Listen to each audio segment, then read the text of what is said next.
Digámosle al Señor gracias, bendito Dios, gracias por la oportunidad de estar juntos esta noche, por la oportunidad de poder cortar el, la rutina de la noche, lo que siempre hacemos, la comida, las noticias, inclusive la lectura y podernos enfocar en usted, Señor, gracias. Estamos tratando, Señor, de acercarnos a usted de la forma más sencilla, de la forma más simple, invocando su nombre, reconociendo nuestra necesidad. Y sobre todo, Señor, entendiendo que lo único que necesita nuestra vida es tu palabra escrita, lo escrito, lo que está claro, Señor, como tal. Gracias por esta noche. Bendice este Señor, don Henry, Señor, que sea integrado con nosotros, a las personas que se van sumando, a los que vienen de camino, como Steven, Señor, que viene inclusive en el bus de San Ramón. Y te damos gracias, Señor, por la oportunidad de estar aquí. Te damos gracias también por Nuri, Señor. Tuve la oportunidad de estar con ella en la tarde, unos segundos ahí con ella y está delicadita en el sentido de que está cuidarla mucho, pero gracias a Dios muy bien. Bendito Dios. Testimonio de Juan el Bautista. Aquí quedamos, señoras y señores. Testimonio de Juan el Bautista. Esto ya lo vimos y básicamente, de aquí vamos a partir para las cosas que lentamente vamos a caminar el día de hoy. Vimos que esto se está desarrollando más o menos en una semana, y dice, este es el testimonio de Juan cuando los judíos enviaron desde Jerusalén sacerdotes y levitas para que le preguntaran, ¿tú quién eres? ¿Tú quién eres? Juan confesó y no negó, sino que confesó, yo no soy el Cristo, yo no soy el Cristo. Y entonces empezamos a ver que lo que muy importante esta noche, que quisiera que le pusiéramos atención, eh, eh, que es clave, Juan ya desde algún punto de vista, este, por lo menos del punto de vista de lo que estamos entendiendo, que él sabe quién es él, eh, pues él mismo se dice, miren, yo no soy el Mesías, yo no soy el Cristo, yo, y le preguntaron, entonces, ¿quién eres Elías? ¿Por qué? Porque los judíos creían que Elías y Malaquías iban a aparecer antes del Mesías, iban a estar antes del Mesías, y hay una profecía que menciona algo sobre eso. Ahí está don Minor. Dijo, no lo soy, entonces él es el profeta. No, él respondió, no, no lo soy. Y otra vez tenemos que hacer un contraste, muchachos, de mucho de lo que está pasando hoy, ¿verdad? La necesidad que hay, de la necesidad. Les iba a enseñar un video, pero la verdad es que para qué. Este, Les iba a enseñar un video, pero no hay ninguna necesidad porque la verdad es que es en cierta forma perder el tiempo me hubiese gustado, después seguramente lo vamos a ver, pero noten que Juan tenía muy claro quién era, qué había venido a hacer, y de una vez él le dice al Señor, él le contesta, y no, no, un momento, yo no soy el profeta, no soy Elías, eh, yo no soy quien ustedes preguntan. Y esto, pues, sí, de alguna manera, hay que tratar de acordarnos que el mismo Jesús dijo, en verdad les digo, Elías ya vino y ustedes no hicieron nada, te estaba refiriendo a Juan el Bautista, porque lo que la palabra nos enseña es que el espíritu de Elías en, estaba en Juan el Bautista. Entonces le dijeron, ¿quién eres entonces? Para que demos respuesta a los que nos enviaron.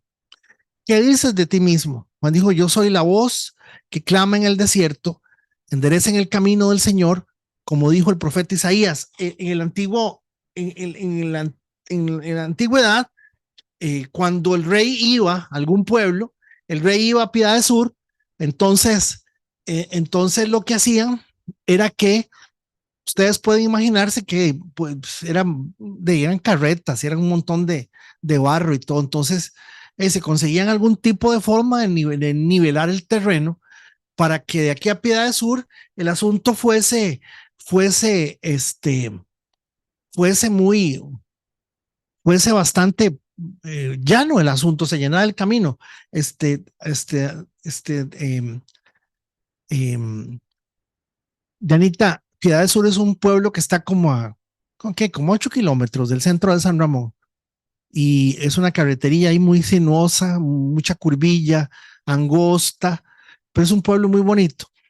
Y entonces, básicamente, esta expresión de Juan, cuando Juan dice, este, eh, enderecen el camino del Señor, como dijo el profeta Isaías, se está refiriendo, está usando una expresión que ellos conocían. Es como que yo les diga a ustedes, viene el doctor Chávez, Rodrigo Chávez, y va a ir a la iglesia. Y uno corre y limpia y barre y esas cosas. Eso se refiere. Enderecen el camino del Señor, como dijo el profeta. Ahora, este patrón, y es muy importante, todos los que estamos tratando de seguir lo que está pasando con el libro de Apocalipsis, este patrón de un profeta anunciando al Mesías, este, es un patrón, es un patrón que también lo vamos a ver en el libro de Apocalipsis de una u otra manera. Los que habían sido enviados eran fariseos y le preguntaron, entonces, si tú no eres el Cristo, ni Elías, ni el profeta, ¿por qué bautizas? Juan le respondió, yo bautizo con agua, pero en medio de ustedes está uno a quien ustedes no conocen. O sea, a ver, eh, ¿por qué bautizas? O sea, ¿cómo bautizar a quienes? Somos el pueblo escogido de Dios, somos los judíos, circuncidados, descendientes de Abraham. Las únicas personas que debían de bautizarse eran los gentiles. Cuando un gentil, por ejemplo, Graving, que no era judío, él abrazaba el judaísmo, entonces lo bautizaban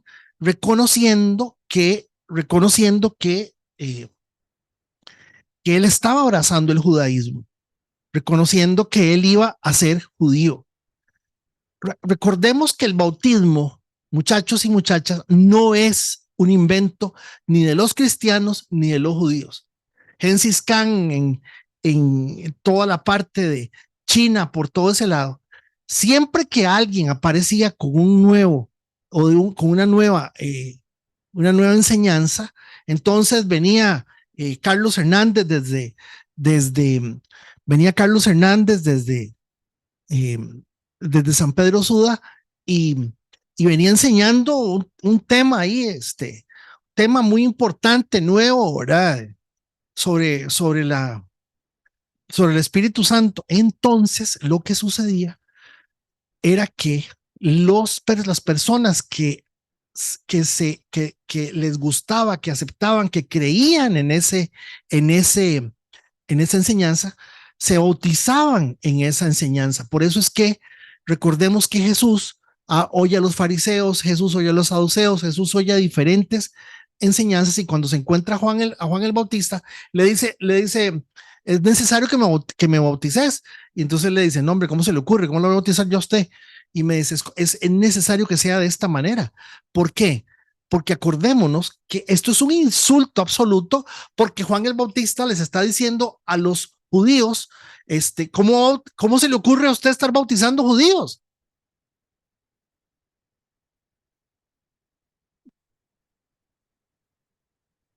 Y era porque lo que el Señor les estaba diciendo es arrepiéntanse, el reino de los cielos se ha llegado, el reino de los cielos está aquí y claro, fíjense que hay toda una situación de fondo al entender el tema del reino de los cielos, hay una situación de fondo importante por motivo de que ellos pues se entienden que era el pueblo escogido de Dios. Recordemos que estamos caminando hasta este momento. A ver, muy importante este detalle, muchachos y muchachas. Acuérdese que estamos caminando en el Antiguo Testamento aún aquí. Esta escena que se dio, esto esto que se dio,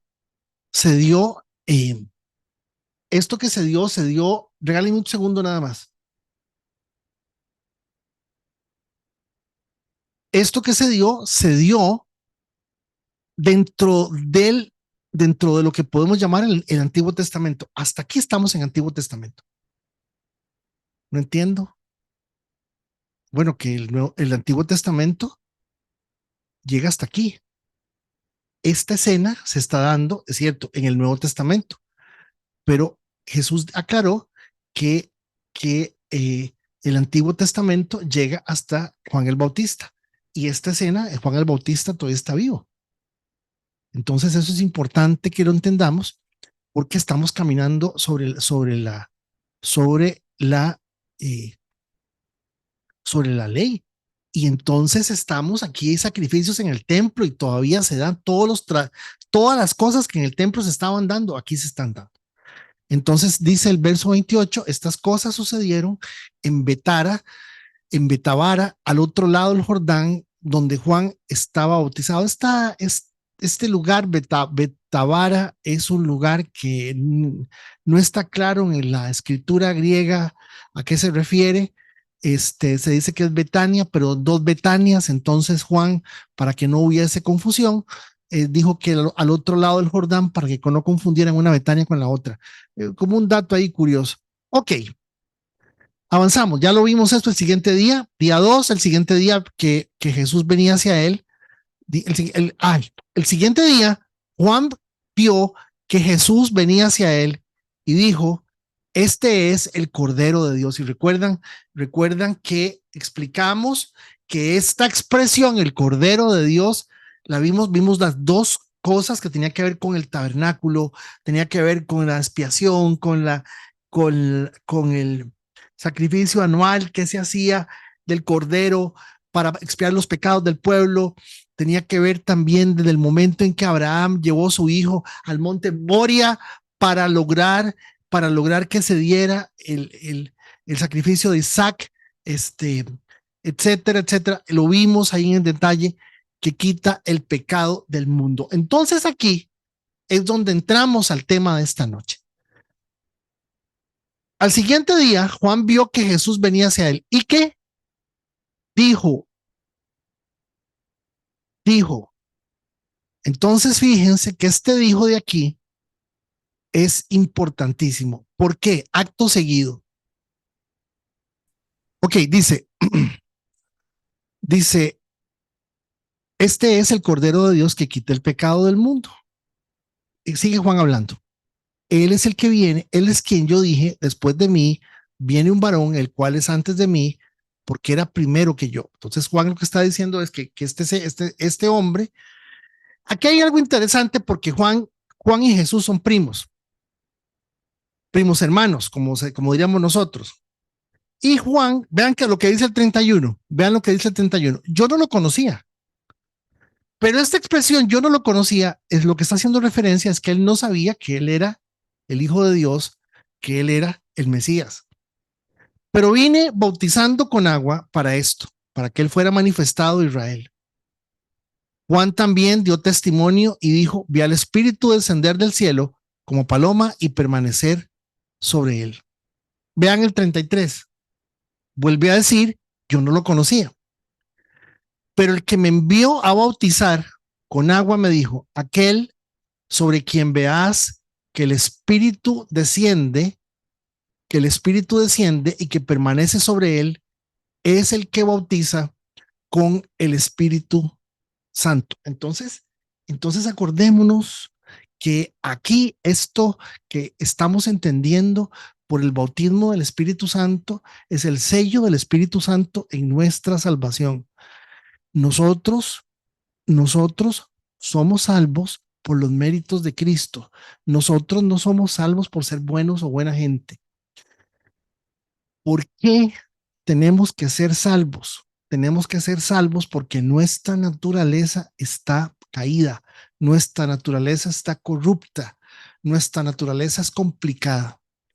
Entonces, durante 1800 y pico de años, un montón de tiempo, Después de Génesis 3:15, el Señor intentó, mediante, mediante la ley, mediante los profetas, mediante todo el mundo, que el pueblo se alineara y el pueblo viviera a partir de las 633 o 623 leyes que hay en el Antiguo Testamento, con el propósito que las personas, lógicamente, pues, eh, eh, cuando acuérdense que vimos 40 leyes en una predicación en la iglesia, vimos 40 leyes de las 600 y las leyes son súper buenas, ¿verdad? Si una persona, si, si, si Ernesto Escalona le debe, si Minor Jiménez le debe plata a Ernesto y Ernesto no tiene cómo pagarle, la ley impide que Minor le cobre. No puede, porque lo que tiene es para sobrevivir. Están pasando en la asamblea, están pasando en la asamblea una ley donde no se puede despedir, claro, está jaladísima del pelo, ¿va?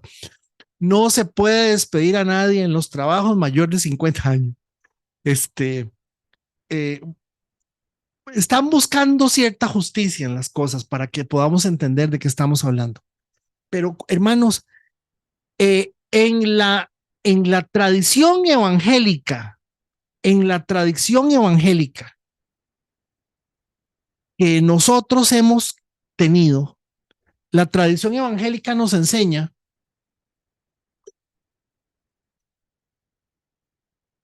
que el bautismo del Espíritu Santo es una experiencia y que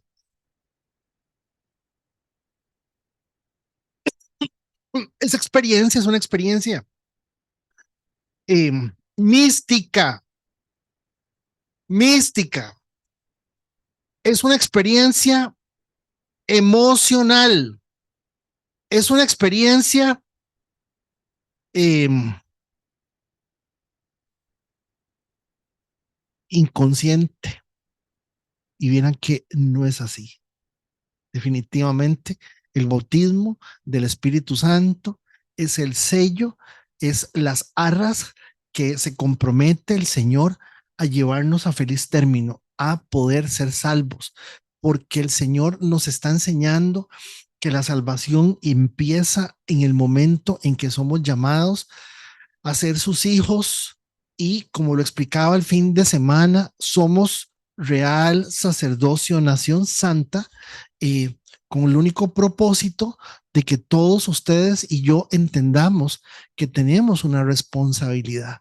Una responsabilidad. Por cierto, quisiera pedirles que alguno de una vez busque Juan 12:22 y cuando yo le diga, me lo busque, Juan 12:22 y Juan 6 del 8 al 9 en sus Biblias. Repito, alguno que busque Juan 12:22 y otro que busque Juan 6 del 8 al 9. Cuando yo le diga, me dicen que lo tienen.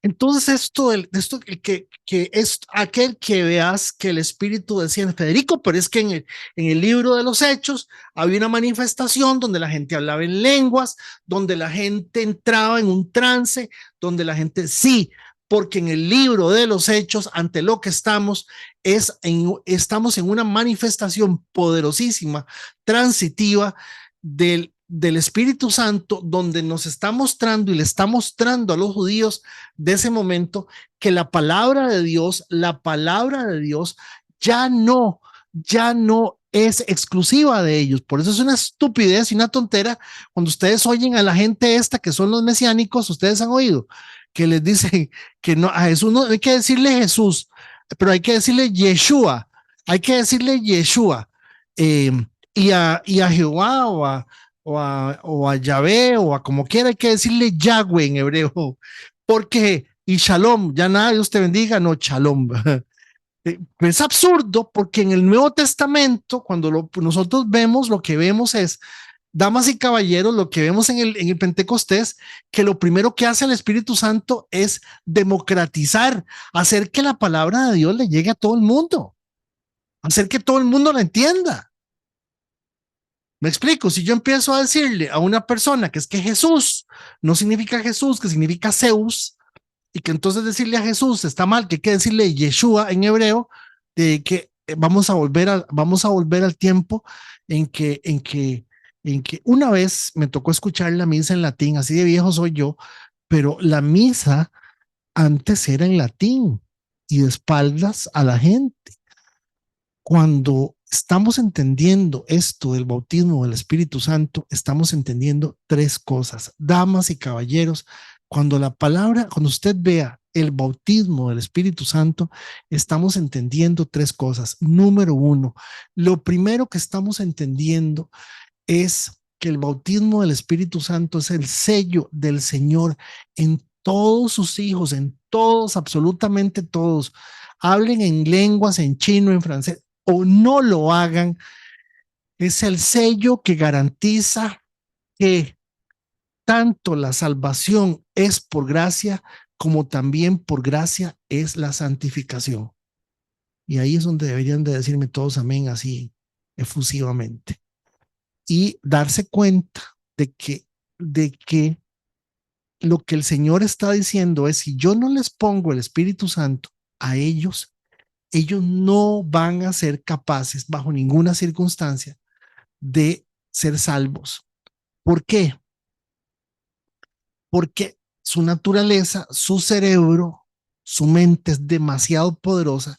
Más hoy me encontró en esto, ya vi los videos, me encontró en esto que venían ahí por el Rafael Iglesias, o Jesús Iglesias, o Pepe Iglesias, no recuerdo el nombre del puente. Un hombre se bajó del carro y se tiró. Hermanos, ninguno de nosotros puede jugarse el chance de creer que es capaz de conocerse a sí mismo, que por la edad que tiene, los 60, los 50, los 30, los 20, los que sea, los años que sean, que es una persona que sabe que ya está formada. Dios no ha terminado con nosotros. La segunda cosa que el Espíritu Santo, la segunda situación, la segunda, no quiero usar prueba ni evidencia, pero voy a decirlo. La segunda evidencia del bautismo del Espíritu Santo en una persona es que la persona empieza a reconocer que en él, pues, hay algo que definitivamente es de Dios. Por eso la palabra dice, no se muevan de aquí, quédense aquí, para que cuando ustedes ven, para cuando el Espíritu Santo venga sobre ustedes, recibirán poder y me van a ser testigos. Entonces, la expresión del texto realmente lo que está diciendo es que en el momento en que el Espíritu Santo llega, nosotros vamos a tener la capacidad de ya no vivir bajo las mismas leyes y condiciones que ha vivido el resto de las personas, y que nosotros no podemos argumentar que somos víctimas exactamente de lo mismo. Dios está evitando, Dios está evitando por todo lado que nuestra cabeza, que nuestro cerebro, que nuestra vida caiga en manos de nosotros mismos. Dios libre, escúcheme, las cosas quedaran en manos de nosotros mismos, porque completamente, somos completamente incapaces.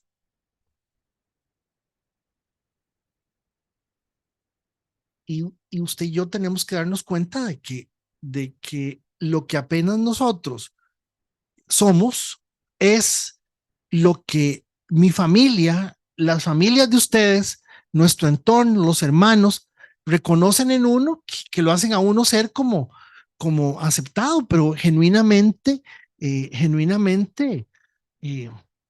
no sé si lograron ver el video de la muchacha que está pateando al bebé. Es una cosa pavorosa, pavorosa.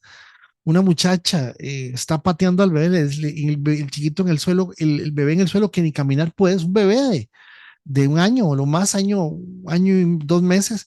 Le decía, cállese, cállese, si no se calla, y lo seguía pateando y pateando. Es espantoso el video, porque somos malos por naturaleza, dice la palabra. somos malos por naturaleza. No hace falta el diablo cuando tenemos el corazón que tenemos en muchos sentidos, de muchas cosas. Y la única persona que pone las manos en el fuego por nosotros se llama Jesucristo de Nazaret. Él dijo, yo creo en cada uno de ustedes, por eso los he escogido, por eso los he llamado. Hay gente 1000 veces mejor que ustedes, menos gorda, más gorda, con ojos más lindos, con ojos más feos, pero yo los escogí a ustedes porque yo los amé y los amé porque quise amarlos. Y ya les voy a mostrar algo bellísimo.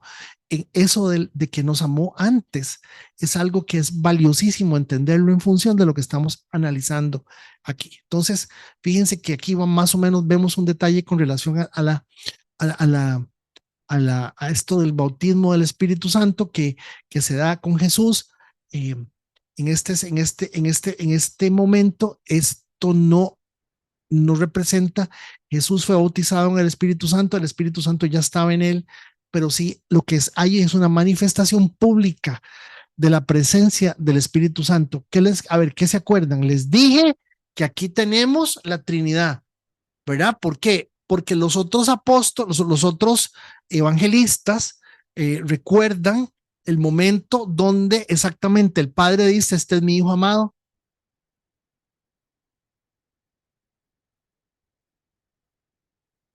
Se me fue la luz, se me fue la luz. Todavía estoy ahí. Sí, Todavía estás ahí, Fede. Sí estoy aquí. sí. Sí, señor. Diablo cochino. Sí me Pues escuchas, era Fede. Elías. Fede, ¿estás ahí bien? ¿Estás en línea? Ok, sigo. Este me sacó completamente. Les dije que aquí estaba en ese momento en el del bautismo del Señor, y dice, usted es mi Hijo amado. Ven, se fue la luz también en otro lado, ven que estamos perdiendo gente. Este, eh, fíjense que en ese preciso momento el Padre se manifiesta, el Hijo está siendo bautizado y el Espíritu baja. Tenemos exactamente la Trinidad en ese momento. Eso es algo bellísimo. Ok. Al día siguiente, o sea, entramos al día tercero, en la misma semana. Juan estaba de nuevo allí con 2 de sus discípulos. Al ver a Jesús que andaba por allí, dice, este es el Cordero de Dios. Déjenme pasarles un mensaje nada más para decirles que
okay, ayúdeme ahí, Johncito y doña Paula con el asunto de la gente que se va a integrar porque se fue la luz. Eh, ¿Me haces tu anfitriona, porfa? Y voy. se está recuperando, P, también. Fede, yo no me desconecté porque estoy con los datos móviles, por eso fue, pero yo sí estoy con vos.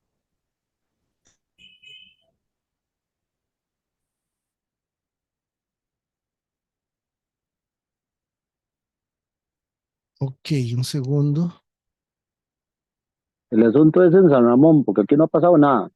ni se ha ido la luz, ni hay problemas con el Wi-Fi. Es que el FUA es aquí en San Ramón, el Power es aquí. Ah, ¿qué le pasa a Cash Hernández? Son apasionados, Fede, son apasionados.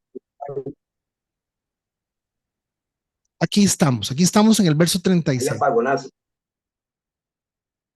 Vamos al 36. Dice, al ver a Jesús que andaba por allí, dijo, este es el Cordero de Dios. ¿Verdad? Este es el Cordero de Dios. Los dos discípulos lo oyeron hablar y siguieron a Jesús. Habían dos discípulos ahí que son discípulos de Juan y noten, amigos, que inmediatamente lo que pasa es que estos dos discípulos siguieron a Jesús. Jesús se volvió y al ver que lo seguían, les dijo,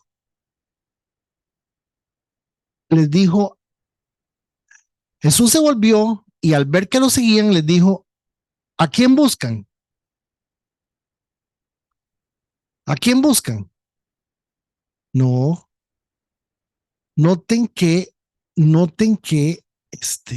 cuando alguien me dice a mí que quiere ir a la iglesia, que quiere congregarse con nosotros, yo le pregunto, ¿qué es lo que está buscando? Porque esta es la razón por la cual lo primero que tenemos que preguntarle a la gente es qué es lo que está buscando. Y si uno no está buscando la vida del Señor, si uno no está buscando la misericordia de Dios, la vida del Señor, la palabra de Dios, uno anda buscando simplemente mejorarse, una mejor imagen de sí mismo. Noten que de Jesús no les pregunto a quién están buscando, sino qué es lo que buscan.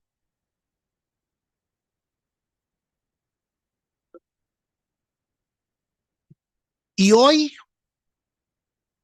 amigos y amigas, podemos encontrar una oferta de cosas tan impresionantes donde el otro día, en una conversación de pastores que estaba ahí, y ella me estaba ahí de colado, les decía, y estábamos hablando, y entonces yo metí la cuchara y les digo, miren, detrás de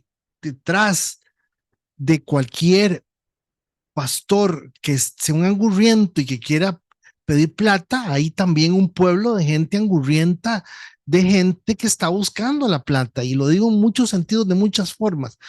Entonces, fíjense ustedes que yo prefiero decirles que se enfrenten cada uno de ustedes con ustedes mismos y que le hagan frente a todo lo que están viviendo, y que es muy duro y muy difícil que decirles que todo les va a salir muy bien, porque la verdad es que si yo les digo que es más fácil que Ana Ruth y que Ernesto se enfrenten cada uno de ellos con su propia realidad, con su propia vida, con la edad que tienen, con las situaciones que viven, con las cosas que de alguna forma son duras, difíciles, yo prefiero mil veces decir estas cosas que no que decirles que la vida es lo que no es. Y eso es lo que creo que de alguna manera aquí tenemos que hacer un énfasis de esta noche. Noten la expresión de Jesús, una expresión sumamente desafiante. Les dijo, ¿qué buscan? No a quién busquen. Y ellos le respondieron, el mismo texto dice que ellos dijeron, Rabí, que traducido significa maestro. Otra traducción de rabí es señor, es otra forma de decir señor. Y entonces le dicen, ¿a dónde vives, verdad? ¿Dónde vives? Y les dijo, vengan y vea una expresión muy judía, muy de maestro. Ellos fueron y vieron dónde vivía y se quedaron con él aquel día, porque ya eran como las 4 de la tarde. 4 de la tarde, estamos hablando de que para ellos el día terminaba a las 6. Recuerden, ¿verdad? El día terminaba a las 6 de la tarde porque apenas caía el sol, ya era el siguiente día. Entonces estábamos hablando que era el final de la tarde. Este momento es un momento interesantísimo, muy interesante, porque estamos encontrando dos figuras muy importantes en el versículo 40, que es a don Andrés, el hermano de Pedro, ¿lo ven? a don Andrés, ¿quiénes eran esos dos discípulos? ¿Quiénes eran esos discípulos que Jesús no llamó? Atención, Jesús no llamó, Jesús los aceptó. ¿Me están siguiendo? Jesús los aceptó. Era uno de los dos que habían oído a Juan y habían seguido a Jesús. El otro discípulo de Juan no era otro más que el mismo Juan que está escribiendo lo que estamos viendo. Entonces, fíjense ustedes que tenemos aquí a dos personas con ciertos detalles interesantísimos. Era uno de los dos que habían oído a Juan y habían seguido a Jesús.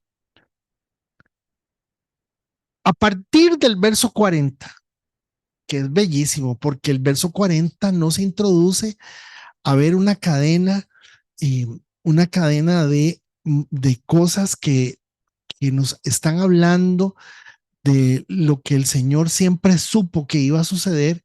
Y es aquí cuando yo les digo a ustedes, hermanos, el Señor se fija, el Señor nos escoge porque Él conoce el corazón de cada uno de nosotros. Era uno de los dos que habían oído a Juan y había seguido a Jesús. Dice, ¿quién es este? Este es Andrés. Halló primero a Simón, su hermano, y le dijo, hemos hallado al Mesías. ¿Usted sabe lo que es decirle eso a un judío? Y a un judío como Pedro. ¿Usted sabe lo que era decirle eso a un judío como Pedro? Hemos hallado al Mesías, que traducido significa el Cristo. Entonces, noten, lo llevó a Jesús, quien al verlo dijo, tú eres Simón, hijo de Jonás. Seguramente en los otros evangelios este nombre Jonás se lo van a ver. Yo creo que dice José, dice Jonás. Puede hacer que diga otro nombre, pero es una forma de cómo lo están pronunciando. Tú serás llamado Cefas. ¿Qué quiere decir Pedro? No sé si lo están viendo conmigo, ¿verdad? Pero aquí no hay una conversación donde, mire, buenas tardes, es que yo soy, yo estoy, a mí me interesa mucho el tema de la Biblia y Dios, y entonces noten que cuando él llega, en el caso de Simón Pedro, cuando él llega, noten que no hay una conversación, una entrevista. Buenas tardes. ¿Usted es el mayor o el menor? ¿Cuál es el propósito suyo de querer unirse al club de Don Gato? O sea, ¿me entienden? Ahí no hay una conversación de ese tipo, hermanos.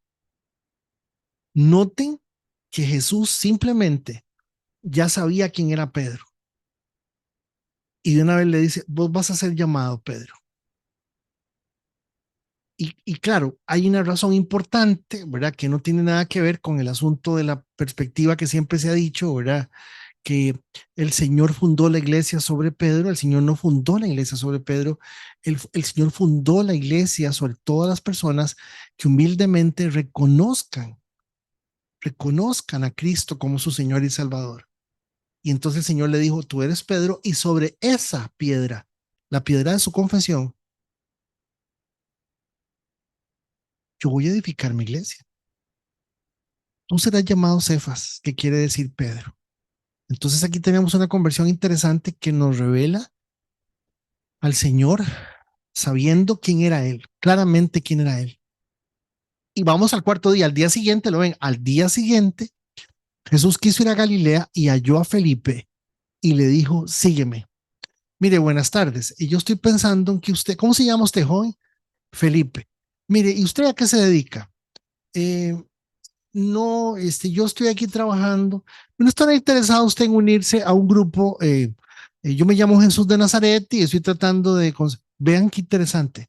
Al día siguiente Jesús quiso ir a Galilea y halló a Felipe y le dijo, sígueme.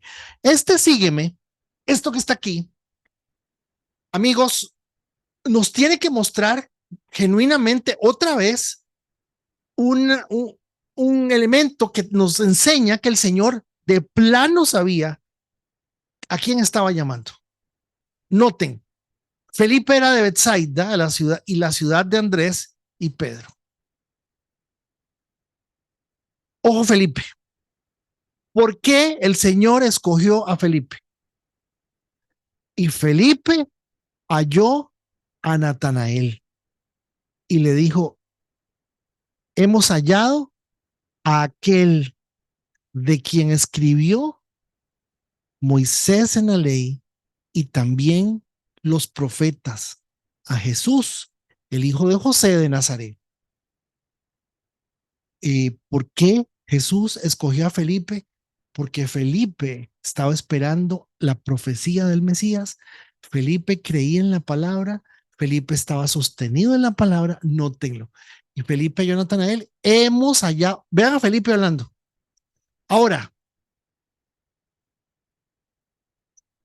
Ahora, este amigo Felipe, ¿quién se acuerda cuál es el momento más interesante de la vida de Felipe? A ver, ¿quién se acuerda? ¿Quién se acuerda cuál es el momento más interesante de la vida de Felipe? Cuando se encontró con el eunuco, ¿no será? Claro, imagínense ustedes que este Felipe es el mismo que cuando se da la persecución, él salió huyendo y en el camino se va para Samaria,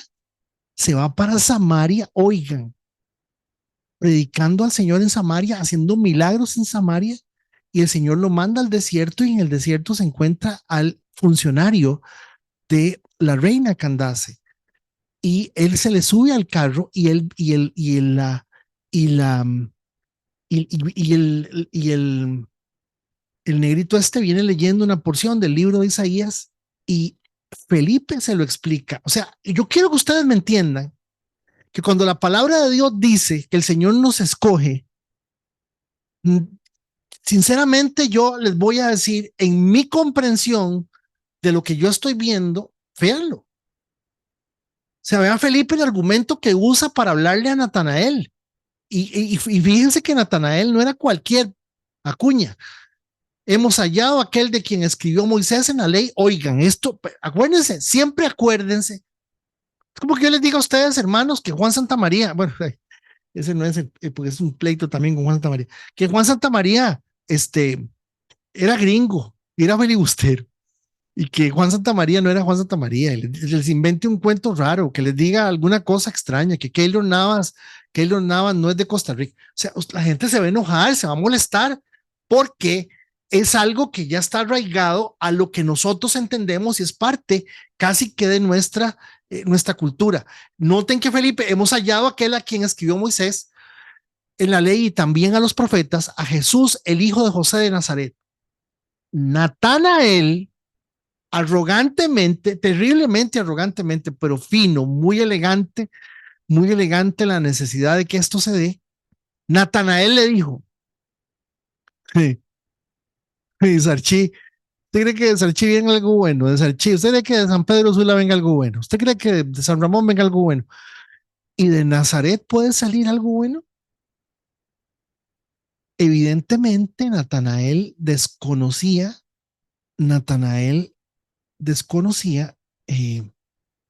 la escritura. Eh, y le dijo Felipe, ven a ver, ven a ver. Ok, cuando, cuando, cuando yo les digo a ustedes que el Señor nos llama a nosotros a que seamos y entendamos que vamos a servirle aunque sea una vez en la vida, y usted está viendo aquí que dentro de esta pelota de gente que eh, estamos hablando de Andrés, el hermano de Pedro, y noten que la Biblia primero cita al hermano, no cita a Pedro. Y usted y yo sabemos que el más importante de la historia aquí iba a ser Pedro. Pero yo quiero que ustedes noten algo de, eh, de Andrés. Dice, Andrés, el hermano de Simón Pedro, era uno de los dos que habían oído a Juan y habían seguido a Jesús. Este halló primero a Simón, su hermano. O sea, vean que quien presenta a Jesús, quien presenta, quien le presenta a Jesús a Pedro es Andrés. Ahora sí, ¿quién tiene la referencia de Juan 12:22? Yo la tengo, ¿eh? Ok, listo, ya te Fue voy, dame un toque, ya te voy a dar la palabra. Adelante, John, léase. 22 o 23. 12:22. 22. Felipe fue a decírselo a Andrés y ambos fueron a decírselo a Jesús. Voy ahí, un momentito.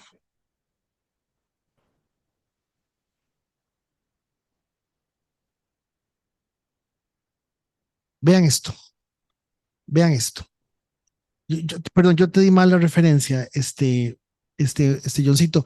Dice, entre los que habían ido a la fiesta para adorar habían algunos griegos. Estos se acercaron a Felipe, que era de Bethsaida y de Galilea.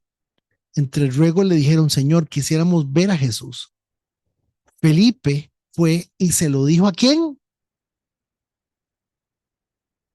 ¿A quién? Andrés. Y Andrés y Felipe se lo dijeron a Jesús. Jesús les dijo, ha llegado la hora de que el Hijo del Hombre sea glorificado. Noten qué puso el Señor a hacer Andrés en la tierra. A ver, alguien que tenga el Juan 6:8.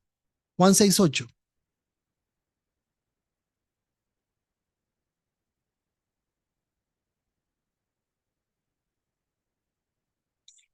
Nadie lo buscó. Voy. Se lo leo si gusta. Adelante. Juan 6:8. Uno de sus discípulos, Andrés, hermano de Simeón Pedro, le dijo. 6:8, nada más el 8. Sí, veas el 9, no importa. Ok, empiezo. Uno de sus discípulos, Andrés, hermano de Simeón Pedro, le dijo, aquí está un muchacho que tiene 5 panes de cebada y 2 panecillos. Más, ¿qué es esto para tantos?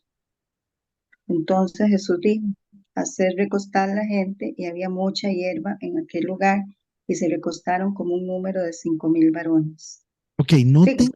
no, aquí paremos aquí. Noten a Andrés aquí. ¿Qué está haciendo Andrés ahí? ¿Qué ven que está haciendo Andrés? Andrés. Andrés está tan desconocido que para poder decir que era Andrés hay que decir, véanlo, fíjense, Andrés, que era hermano del Peter, lo ve, véanlo, para poder hablar de Andrés, noten que hay que mencionar a Pedro, pero vean lo que hace Andrés. Andrés, que era hermano de Pedro, y uno de sus discípulos le dijo, aquí está un niño que tiene 5 panes de cebada. Noten que el trabajo de Andrés, la labor de Andrés era simplemente acercar la gente al Señor. ¿Qué se sabe de Andrés? Muy poco. Pero hay un poema en el momento de la muerte de Andrés. Andrés no muere clavado, muere en una cruz amarrado. Y lo amarraron en la cruz para que sufriera bastante. Y en la cruz amarrado, Andrés, dice la tradición que Andrés le dijo al Señor que estaba muriendo, que moría por el Señor que amaba, por el Señor que lo había salvado. Una cosa bellísima. Voy a buscarlo porque no recuerdo dónde lo había, seguramente debe ser un invento de alguien. Sin embargo, voy a buscarlo para enseñárselos. Se dice que es el poema de Andrés en el momento en que muere. Sí, la tradición coincide en que Andrés no muere crucificado, clavado, sino amarrado, y duró 2 días en morir. ¿Quién era Andrés? Nadie. ¿Quién era Pedro? El apóstol Pedro. ¿Quién era Andrés? El apóstol Andrés. Sin embargo, noten qué interesante el, el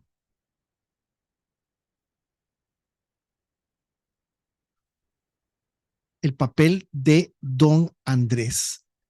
Entonces, fíjense que aquí me devolví hemos hallado aquel a quien escribió Moisés y estamos con Natanael. Viene Natanael, y de Nazaret podrá salir algo bueno. Y le dijo Felipe, ven a ver. ¿Qué ven ahí? ¿Qué ven ahí? Qué hubiera hecho Graving Palacios si le dicen a usted, pero ahí en San Ramón hay alguna iglesia que se iba para algo? O, o, o, o a Federico Acuña que le hubiesen dicho, entiéndanme, vean a Felipe. Cuando estamos viendo que el Señor le dijo a Felipe, sígueme, o sea, noten, hermanos, que con Felipe no hubo ningún tipo de entrevista, ¿verdad? No pasó por recursos humanos. Felipe una vez, sígueme. Natanael le dijo, y de Nazaret puede salir algo bueno. Ustedes ya se dieron cuenta que Felipe maneja la palabra. Vea, Nati, pon atención, papá. La palabra en Isaías dice que de una virgen concebirá y dará a luz un niño, que será un hombre llamado Emmanuel. ¿No se acuerda, papá? O sea, Felipe pudo bien haberle dicho lo que ya le había dicho, que era mencionarle la palabra. Pero noten que Felipe le dice, ¿qué le dice? ¿Qué le dice? No discutió, no se enojó, le dijo, venga y vea.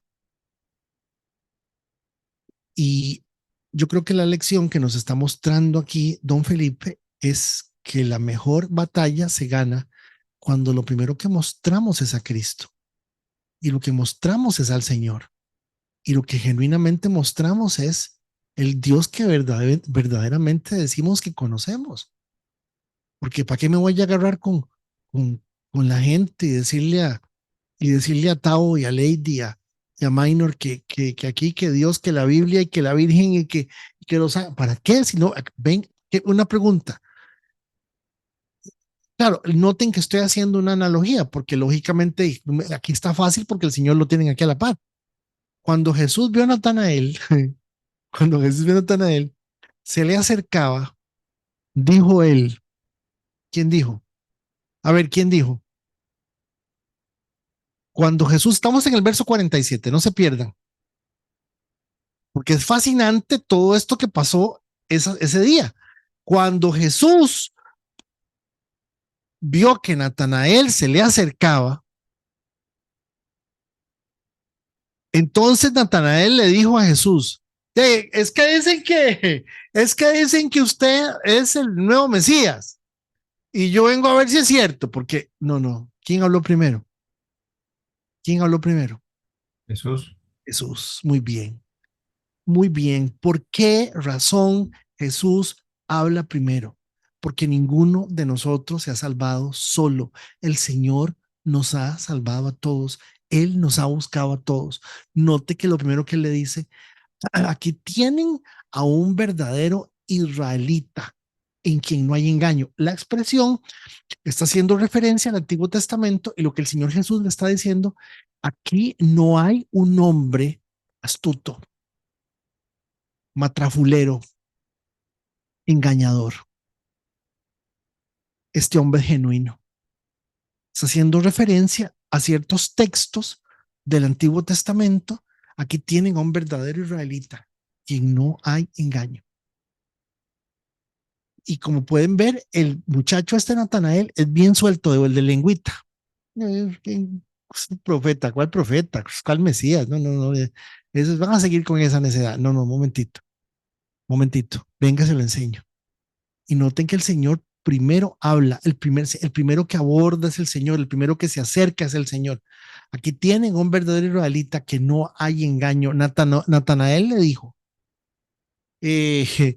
perdón, ¿de dónde me conoces? Jesús le responde, te vi antes de que Felipe te llamara, cuando estabas debajo de la higuera. Dicen los comentaristas más antiguos que esta expresión, debajo de la higuera, significa que él estaba en un momento de oración, en un momento de reflexión, porque se usaba la higuera de dos sentidos, para la sombra, y también había algo simbólico en hacerlo debajo de una higuera. Sin embargo, pues aquí no dice nada el texto, vamos a quedarnos con, se estaba escampando del sol, qué sé yo, como se estaba con la sombra del sol. Natanael le dijo, Rabí, y noten, amigos, noten por favor la expresión de Natanael, impresionante. Tú eres el Hijo de Dios. Y al nivel de expresión de Natanael, ¿verdad? O sea, al nivel de expresión de Natanael, el Señor tiene que bajarlo. Lo tiene que bajar porque el Señor le está diciendo, el Señor está diciendo, pero suave, suave, no se vaya tan rápido porque usted simplemente me lo está diciendo porque yo le dije que le adiviné algo, que vi algo que usted estaba haciendo. Tú eres el rey de Israel. Vean, esto es sencillamente, amigos, salido de toda lógica. Inmediatamente la expresión es una expresión violentísima en medio de judíos. Jesús le responde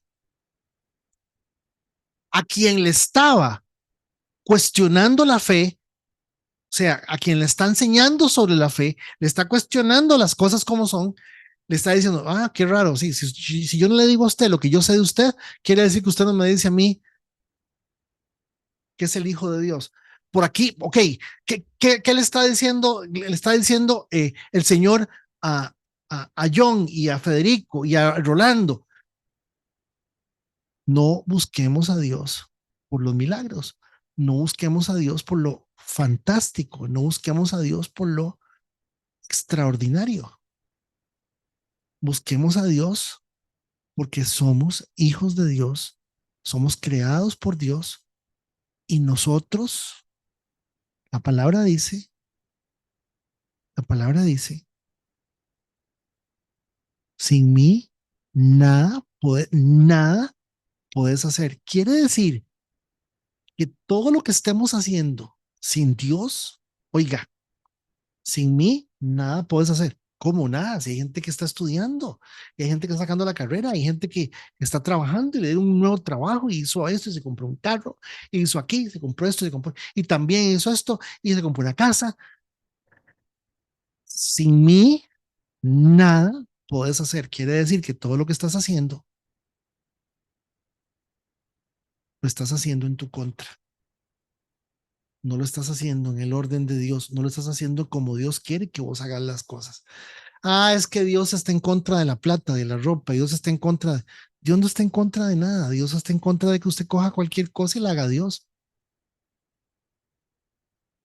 Entonces fíjense ustedes que la expresión tú eres el Hijo de Dios, tú eres el Rey de Israel, el Señor tiene que bajarlo y decirle, wow, de verdad que sos bien suelto. Jesús le dijo, crees solamente porque te dije que te di debajo de la higuera, pues cosas mayores que estas verás. Verso 51, terminamos hoy con capítulo 1. También le dijo, de cierto, les digo, de aquí en adelante verán el cielo abierto y a los ángeles de Dios subir y bajar sobre el Hijo del Hombre. Y aquí estamos exactamente en el sueño, en el famoso sueño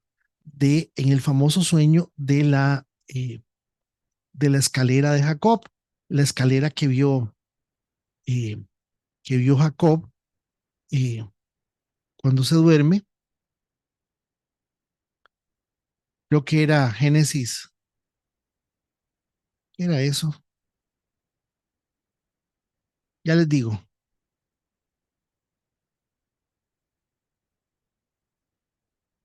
Génesis 28, 10, 19 también le dijo, y aquí está la confirmación del sueño, también le dijo, de cierto les digo, de aquí en adelante verán al cielo abierto y a los ángeles de Dios subir y bajar sobre el Hijo del Hombre. Génesis 28, 17. Génesis 28, 17, sí, lo estaba en lo correcto yo. Génesis 28, 17.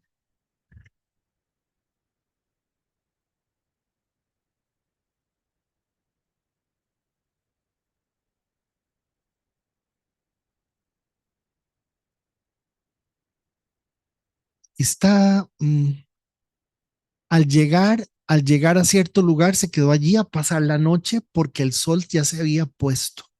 tomó una de las piedras de aquel lugar y la puso como cabecera y allí se acostó a dormir. Tuvo un sueño en el que veía una escalera apoyada en la tierra y cuyo extremo tocaba el cielo y veía que los ángeles de Dios subían y bajaban por ella. En lo alto de la escalera veía al Señor que le decía: yo soy el Señor, yo soy el Señor, el Dios de tu padre Abraham, el Dios de Isaac, y a ti y a tu descendencia les daré la tierra donde hasta ahora estás acostado. Exactamente lo que el Señor le está viendo, la misma imagen de la escalera de Jacob. Esto es Juan, este es el Señor enseñándonos una cosa bellísima que el momento donde se escogen unos de los discípulos, pero notemos, hermanos, que esos dos discípulos, con excepción de Felipe, con excepción de Felipe, noten que esta gente, entre ellos mismos, se presentaron con el Señor, porque el Señor sabía que esto iba a pasar de esta manera. Es fascinante el capítulo 1. A partir de ahora, ya entramos a lo que es las bodas de Caná, y esto es fascinante. El capítulo 2 del libro de Juan. ¿Algún comentario, alguna expresión que quisieran, algo que quisieran decir? Por favor, tenemos 5 minutos para esos comentarios. ¿Alguna observación, lo que sea?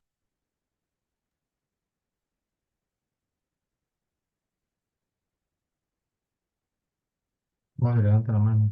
No, no. Adelante, don Maynor. ¿Ibas a hablar? Sí, ya me expresé. Pero no, a mí me quedó la duda al final de donde dice lo de los ángeles y verán los ángeles veréis el cielo abierto y los ángeles de Dios que suben y descienden sobre el Hijo del Hombre. Ahí es donde me queda esa duda, ¿a qué ángeles se refiere? Los ángeles que van a servirlo durante todo el ministerio. En Jesús había sido bautizado días atrás, el primer día de esta conversación que estamos viendo. Son los ángeles que van a estar con él. Jesús es Dios, él pudo haber llamado 1 o 2 ángeles siempre, en cualquier momento. Es más, él lo dice, yo puedo hacer que los ángeles vengan y hagan lo que quieran. Y hay solamente hay una expresión, hay una sola, creo que es en Getsemaní, ayúdenme si estoy equivocado, pero en Getsemaní, en el capítulo número 4 del libro de Mateo, donde se da la tentación de Cristo. Después de que el Señor es tentado, la palabra dice que los ángeles vinieron y le servían. ¿Cuáles ángeles son? Dijimos en Apocalipsis, son los ángeles que no prestan servicio al trono de Dios, sino que prestan servicio a la tierra. En este caso, estamos hablando de los ángeles que están dedicados para eso. ¿Quiénes son? ¿Cuántos son? Esos detalles no están y no los vamos a inventar.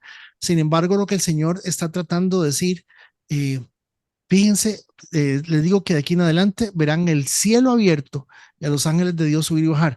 Simplemente lo que el Señor es, prepárense, van a empezar a ver una serie de cosas que ustedes nunca han visto. Acuérdense, chicos, que en este momento ya habían pasado 400 años desde que el último profeta había estado en Israel. 400 años son alrededor de 5 generaciones. 5 generaciones. Quiere decir que los últimos judíos que vieron un profeta de parte de Dios ya no están ahí. Y quien aparece como nuevo profeta a los judíos es Juan el Bautista. Más o menos, don Maynor. Listo. Realmente estás dando en el clavo con algo, ¿verdad?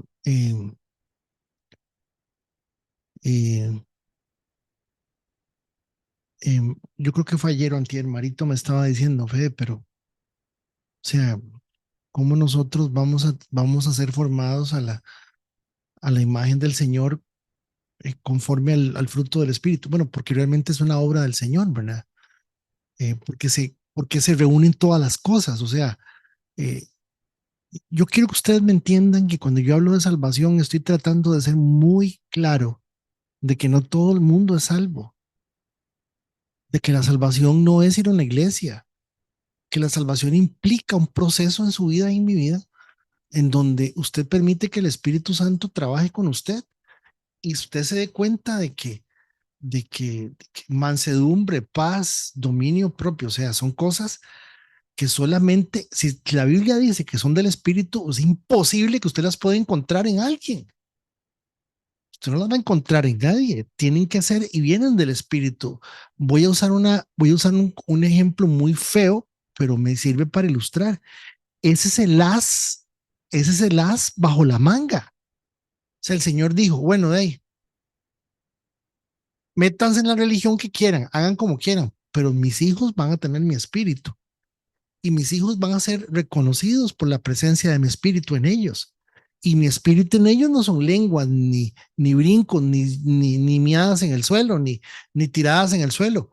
La presencia de mi espíritu en ellos es la capacidad de poderse enfrentar a la vida y a ellos mismos y poder ser capaces de manifestar ese espíritu que está en ellos. Y entonces es ahí por donde tenemos que ver las cosas.